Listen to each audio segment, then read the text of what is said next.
Hello दोस्तों, नमस्ते प्रणाम। मैं घूंघट वाली 960 अपने यूट्यूब चैनल में आप सभी का स्वागत करती हूं। तो दोस्तों, मैं लेकर आई हूं बहुत ही प्यारा सा एक चुटकुला गारी गीत। बखरी के यारी यारी बाग लगाए हो, बखरी के यारी यारी बाग लगाए, नेबुला फरई बरमासी, हाँ सीताराम से भजो, अरे नेबुला फरई बरमासी, हाँ सीताराम से भजो।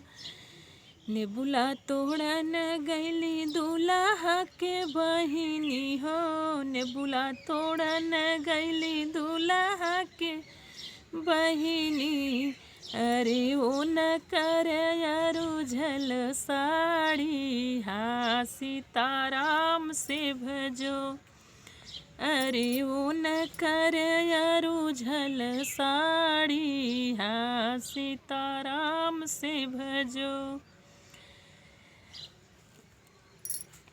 एक इसके हो मोरे छैला छबीला हो, इसके हो मोरे छैला छबीला, सड़िया के देत छोड़ाई, हाँ सीताराम से भजो, अरे सड़िया के देत छोड़ाई, हाँ सीताराम से भजो। छैला त बाटे हमरे भैया हो कवन राम, छैला त बाटे हमरे भैया हो कवन राम, सड़िया के देथे छोड़ाई, हाँ सीताराम से भजो, अरे सड़िया के देई है छोड़ाई, हाँ सीताराम से भजो।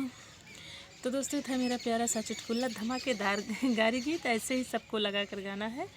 आप सबको कैसी लगी कमेंट में ज़रूर बताइएगा। प्लीज़ आप सबसे हाथ जोड़कर रिक्वेस्ट है, मेरे चैनल को आगे बढ़ाइएगा। फिर मिलूँ कोई अगली नए वीडियो में अच्छे गीत के साथ। तब तक के लिए नमस्ते प्रणाम।